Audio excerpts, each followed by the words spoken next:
The first time I caught him staring, I thought I was imagining it. I looked up from my desk, and there he was, Mr. Landon, our new department manager, frozen in the doorway, eyes fixed directly on me.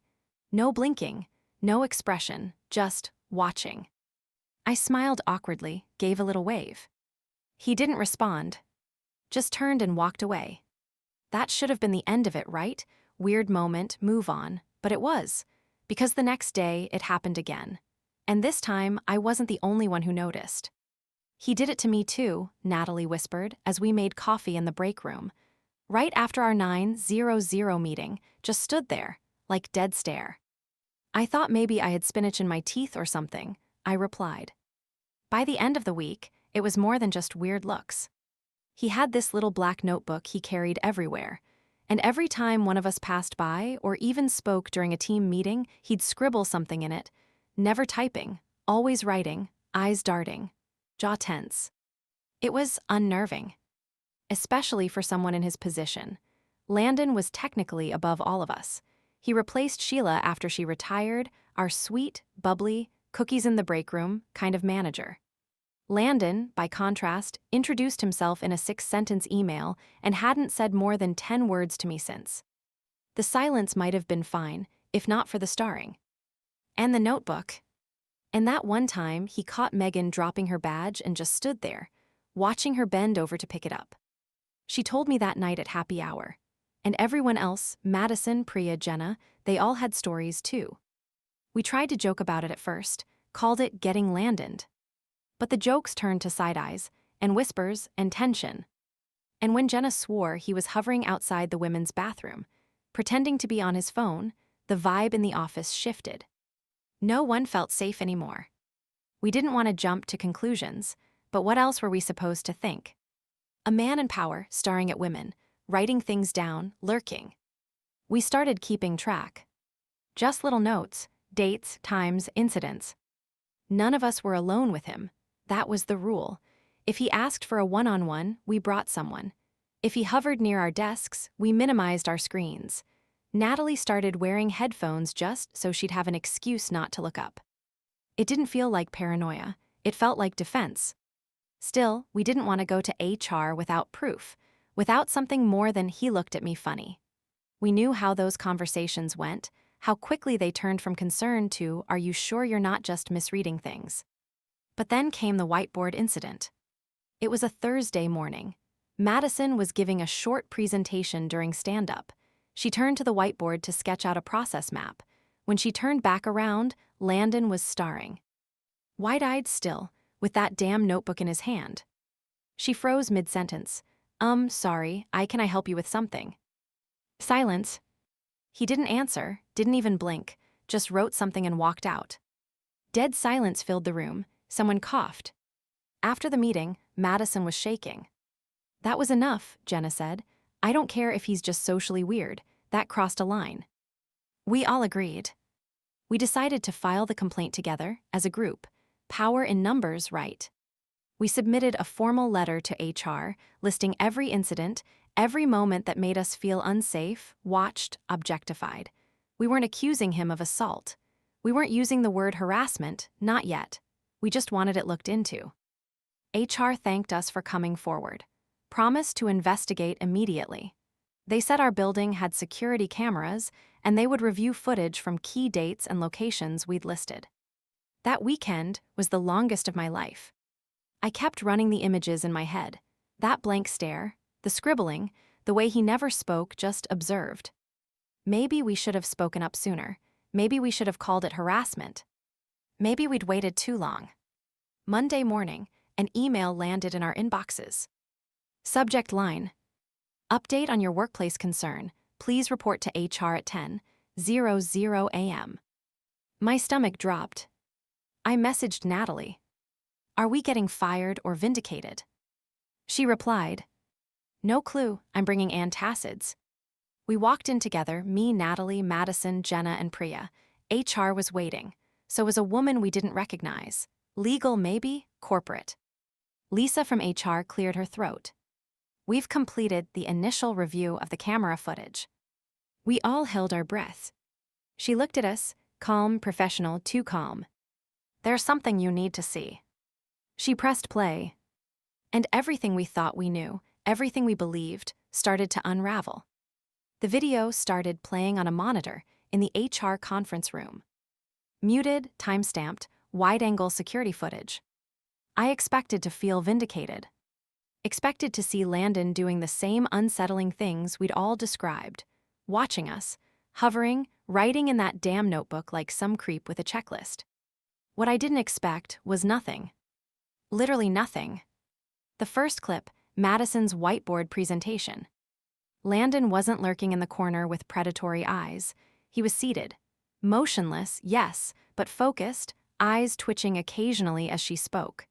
When she turned to the whiteboard, he opened the notebook, scribbled a few things, then gently closed it and nodded.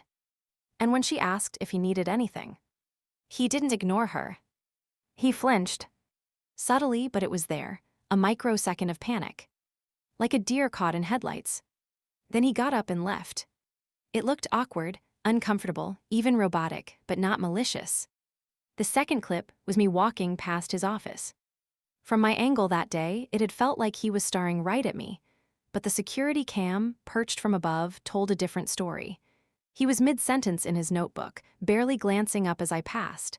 His eyes tracked left, then right, never following me, just darting.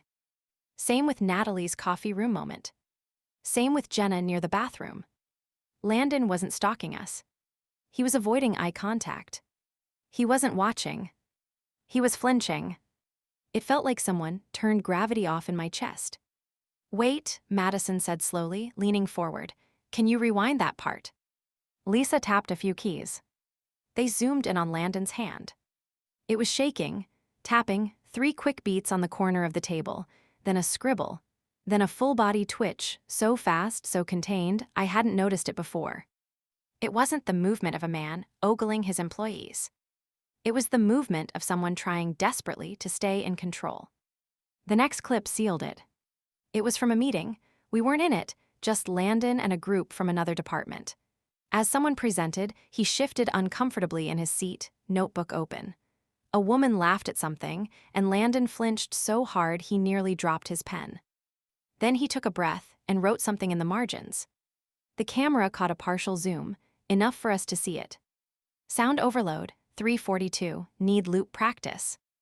My mouth went dry. Loop practice. Lisa stopped the video, folded her hands on the table. Mr. Landon disclosed to us privately, after your complaint was submitted, that he is on the autism spectrum. The room went silent. He has tics. He uses the notebook to track triggers, calibrate sensory input, and help manage social interactions in real time. That's why he doesn't make eye contact. That's why he writes things down. I wanted the floor to open and swallow me whole. He was advised by his therapist to avoid spontaneous speech when overstimulated, especially during meetings, which is why he doesn't always answer right away. It's not a power play. It's not hostility. It's not what you thought it was. I looked at Natalie. She wasn't blinking. Lisa continued. He never brought it up before because, frankly, he didn't want to be treated differently, or pitied, or gossiped about. Jenna started, then stopped. We had been gossiping. Lisa looked down for a moment. When she looked up, her tone shifted. Obviously, we're not here to shame anyone. You acted based on how you felt. You were uncomfortable and you followed protocol. That matters, but so does context. No one said a word. We sat there in the silence we had once mistaken for threat.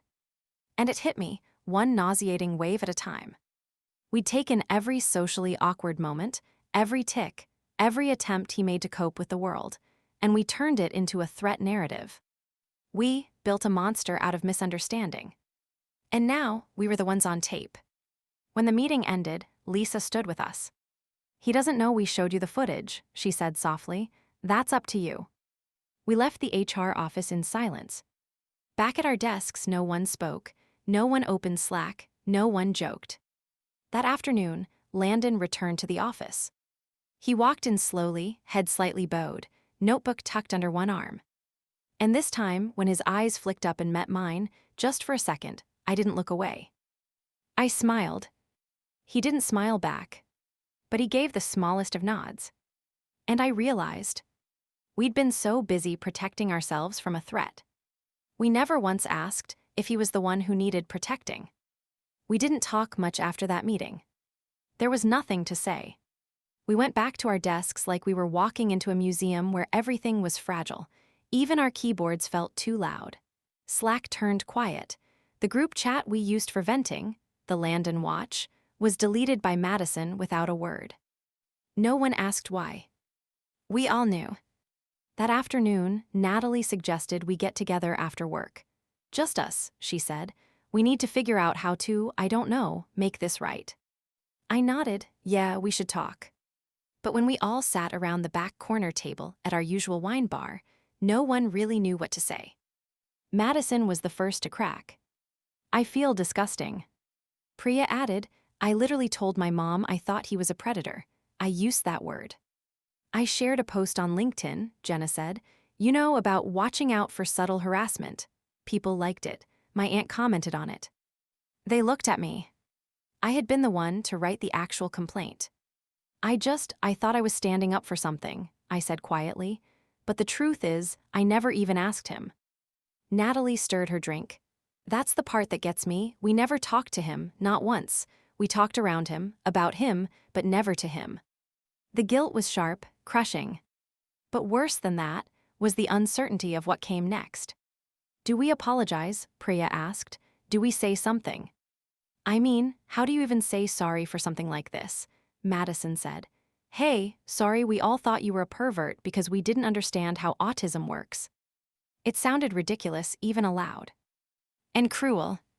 I bit my lip. HR said he doesn't know they showed us the footage, that it's confidential. And that we're not supposed to tell anyone about the diagnosis, Jenna added. Technically, it's his private medical info, not ours to share. So we're just supposed to keep pretending. Like we didn't nearly ruin a man's career. The table fell silent. That weekend, I drafted a message. Something simple, neutral. Hey Landon, I just wanted to say I appreciate your professionalism these last few weeks. Sorry if our interactions have ever felt awkward, still adjusting to your style, and I respect the way you handle your role. I didn't mention the complaint. Didn't mention the footage. Didn't mention anything I wanted to scream. I hovered over send for 10 minutes. Then I hit delete. Because even that, especially that, felt selfish. Like I was apologizing for me, not for him. On Monday morning, Landon came in early. His desk was cleaner than usual, notebook stacked precisely, coffee cup aligned to the corner. He didn't look up when I passed. Didn't flinch. Just didn't acknowledge me at all. And that stung more than anything. The week passed like molasses. Every small conversation in the office felt too loud, too shallow, too fake. We had once complained that Landon made the workplace uncomfortable. Now we were the reason it felt like glass underfoot. HR sent out a company-wide email that Thursday. As part of our ongoing effort to support diverse work styles and promote neurodiversity, we will be holding a workshop next month on inclusive communication and sensory-friendly collaboration. Attendance is optional but encouraged. My stomach twisted when I read it. They weren't nomming him. They weren't addressing what happened. But that workshop was because of us. Because we'd weaponized our discomfort. And now someone was trying to clean it up gently, silently. Without blame. Without repair. That day, Jenna stopped me in the hallway. Did you see Landon's email? What email? She handed me her phone. He'd sent it to the team, plain subject line, heads up. Hey everyone. I'll be working remotely next week to focus on documentation flow for Q3. Feel free to Slack me if anything comes up. Thanks. Landon. He was leaving. Not permanently, not officially. But enough. Enough to remind us that trust isn't rebuilt with memos or coffee chats or soft glances. It takes more. And maybe we didn't deserve it. I sat at my desk the rest of that day staring at a blank document, feeling like the worst part of it all wasn't the complaint, or the footage, or the HR meeting. The worst part was, he wasn't the one who made us uncomfortable. We did that to ourselves. We saw what we wanted to see. And now he was the one who had to disappear, just to make us feel okay again. We didn't want to just sit in the silence anymore. Something about Landon's remote work message felt like a final straw. Like we'd collectively pushed someone out, and then expected him to thank us for the space. Jenna said it best in the group chat that night. We tried to erase the tension by erasing him. So the 5 of us met up after work again. No wine this time, just urgency. I want to say something, Natalie said. Publicly, I don't care what HR says.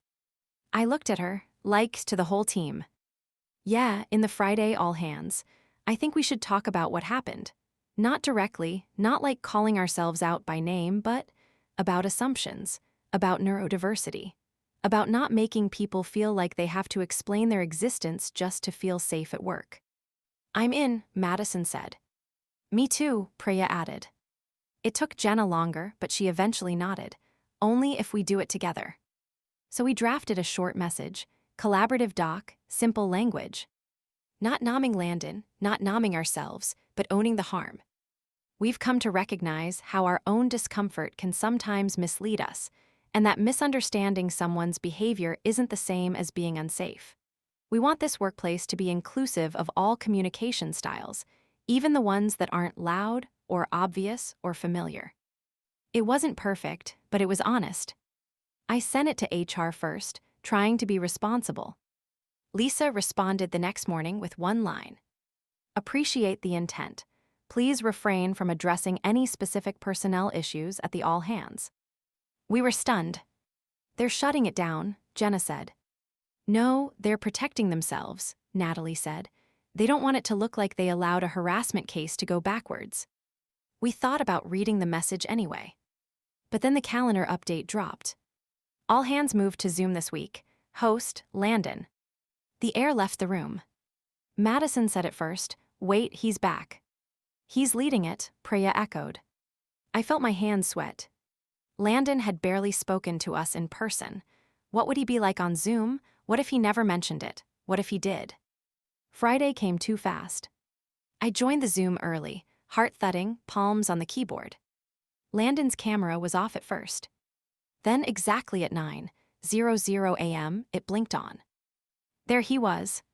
Same blank expression, same calm energy, a little more color in his face. He cleared his throat. Morning, everyone. I'll keep this brief. Thanks for adjusting to the remote format. I wanted to personally update the team on some workflow changes and also share something. The chat froze. He paused, then said, I've been on the spectrum all my life. Most people don't notice. That's by design. But I think it's time I stop pretending that masking it helps anyone, least of all me. My stomach dropped. He was talking about it. He wasn't hiding. He wasn't disappearing. I stim sometimes, he continued. I flinch at loud noises, I script conversations, and I sometimes look like I'm starring when I'm just buffering. It's not because I'm judging anyone. It's not personal, it's just how I exist. No one said a word. And then he did something that shattered the last bit of control I had. He smiled. Thanks for being patient while I figure out how to show up without apologizing for how my brain works. I'd like to start this next quarter with more transparency, more trust, and less fear. The chat lit up. Thank you for sharing this. So powerful. Grateful to work on a team like this. I didn't write anything. I couldn't. Because the claps weren't just for him. They were for us too, the rest of us, the ones who almost didn't let him speak. That night, Natalie messaged me a screenshot from Slack. Someone had posted, I used to think being uncomfortable was a red flag. Now I'm realizing sometimes it's just the start of understanding. I stared at that line until tears burned the edges of my eyes. Because maybe the bravest thing Landon ever did wasn't staying. It was letting us stay too. Landon's disclosure changed everything, but not everyone.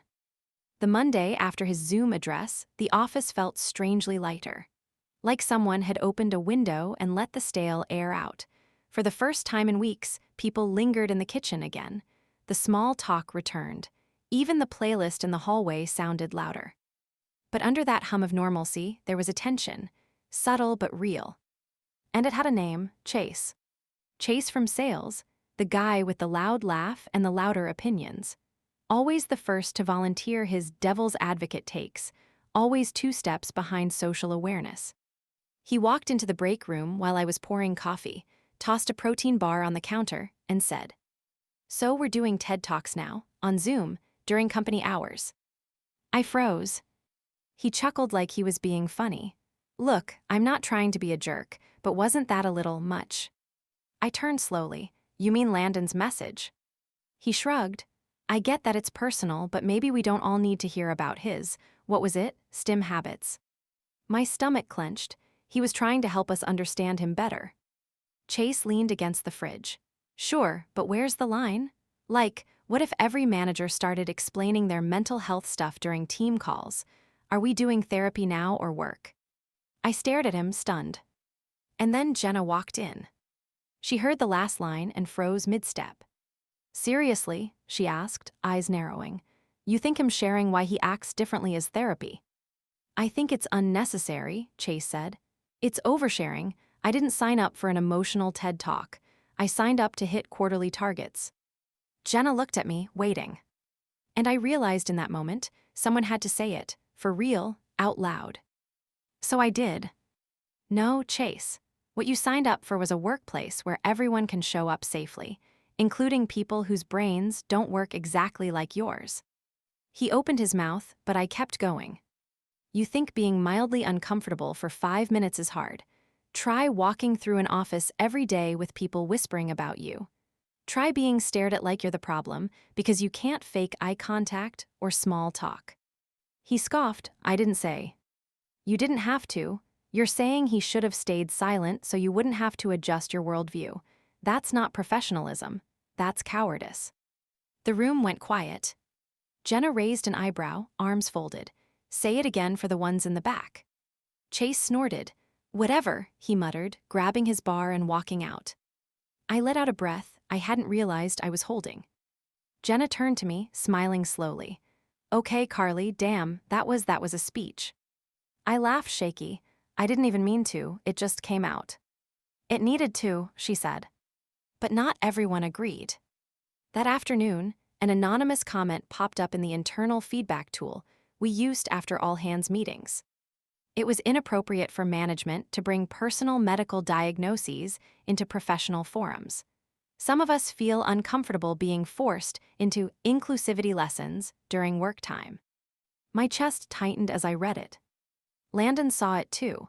I knew because at 4:17 p.m., a Slack notification pinged me. "Landon R. Right Arrow Carly Jensen. Thanks for speaking up earlier, I heard. And I appreciate it." 3 lines. But they hit harder than 100. Because he didn't have to thank me, he shouldn't have had to. But I realized something else too. He wasn't angry. He was just tired. Tired of having to prove that being different didn't mean being less. So I did something bold. I opened a blank Slack channel. Neurodiversity in action. I added a description. For anyone who's ever felt out of sync, out of place, or just tired of pretending, you're not alone. Then I invited Jenna, Natalie, Priya, Madison, and after a long pause, Landon. Within 10 minutes, Natalie posted a link to a TED Talk on masking. Madison shared a resource from her sister, who worked in special education. Landon didn't say anything. But he didn't leave the channel either. That night someone else joined, then 2 more. By the end of the week, we had 20 members. And Chase? He stayed quiet. Because for once, the room wasn't built for him. And we were okay with that. The idea started with good intentions. Natalie and Madison pitched it in the new Neurodiversity in Action Slack thread. What if we hosted a lunch and learn session, voluntary, just about communication styles and working with neurodivergent colleagues? People loved it, reactions poured in, fire light bulb. Within hours, HR was on board. They offered to help with scheduling, booking a space, even ordering food. Everyone kept saying the same thing. It would be powerful if Landon spoke. He doesn't even have to lead it, Jenna said. Just 5 minutes at the beginning, something personal.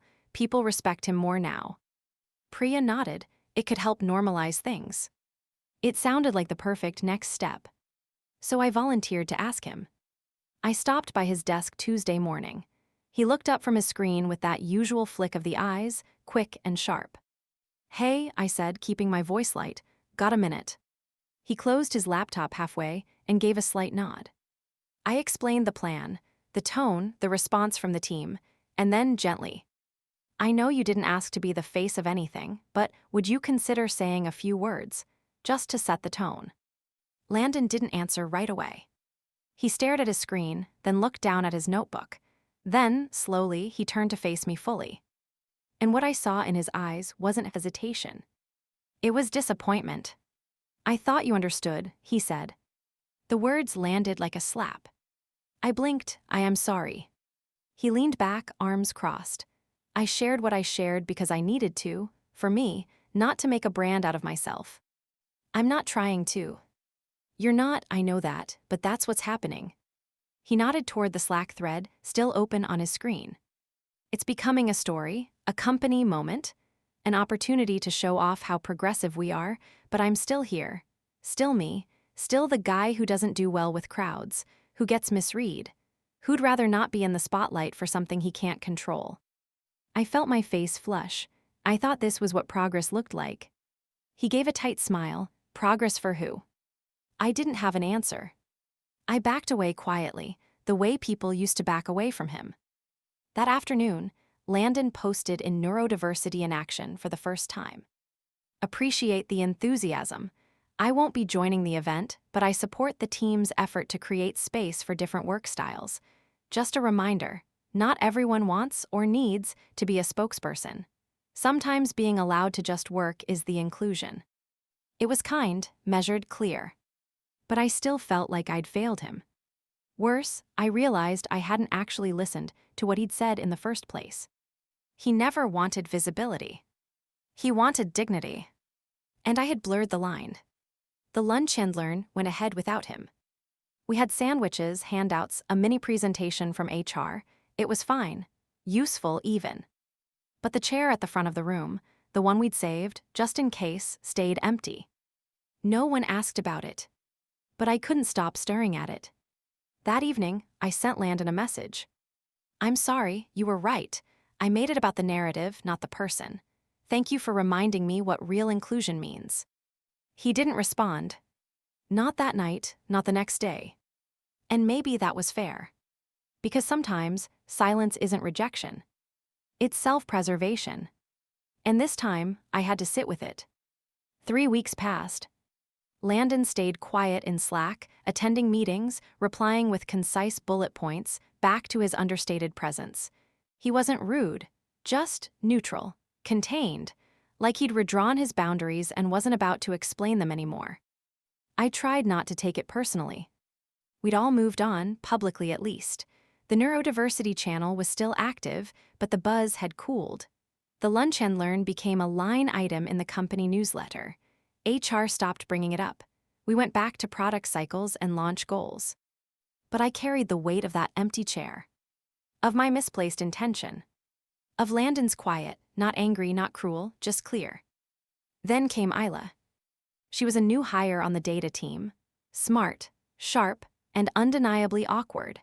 She avoided eye contact, answered questions 3 seconds too late, took notes by hand during onboarding presentations, and whispered her questions to the floor instead of to people.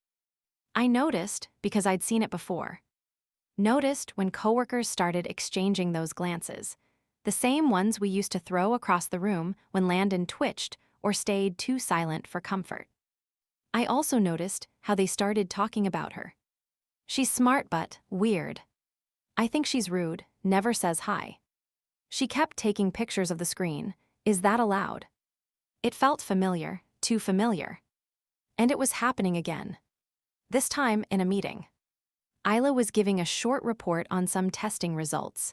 She stumbled on a number, paused, blinked, then reached for her phone and snapped a photo of the projection behind her, just once, and went right back to reading. The room went still. Someone from design snorted. Someone else whispered, "Did she just take a picture in the middle of presenting?" Then, before anyone else could speak, a voice cut in from the corner. Low, calm, measured. Landon. He spoke without looking up. She uses visual anchors to support auditory processing. It's an adaptive tool, and an effective one. Silence. He glanced up just once, eyes flicking across the table. Then, I've used the same method for years. Works better than memorizing under pressure. Isla looked stunned, so did everyone else. Someone from Ops coughed, someone else quietly changed the subject. No one said anything else about Isla's photo taking. After the meeting, she packed up slowly. Landon nodded once in her direction. She nodded back. And for the first time in weeks, I saw the faintest hint of something I hadn't seen on his face since all of this began. Pride. Not performative, not smug. Just pride. I caught him in the hallway later that day. Hey, I said, careful with my tone. He turned slightly. I saw what you did, that was. He raised a hand gently. Don't make it a headline, Carly. I smiled, fair. He hesitated, but thanks. And just like that, something eased, just a little. That evening, I sat at my desk and looked around the office. Watched people laugh too loudly, shuffle their papers, check Slack too often. Watched Isla put in her earbuds and return to her spreadsheet with the focus of someone blocking out an entire world. I realized something. Inclusion isn't a poster, or a workshop, or a channel on Slack. It's what you do when no one else notices. It's who you protect when it's not trendy. It's choosing to see someone as more than their difference, without needing a public moment to justify it. And me. I'm different now. I still make mistakes. I still feel that old impulse to fix awkwardness when it creeps in. But now I sit with it longer. I listen better. And I ask the right questions before drawing the wrong conclusions. That's what Landon taught me, without ever trying to. And I'll spend every day moving forward trying to earn the grace he gave us all by simply staying.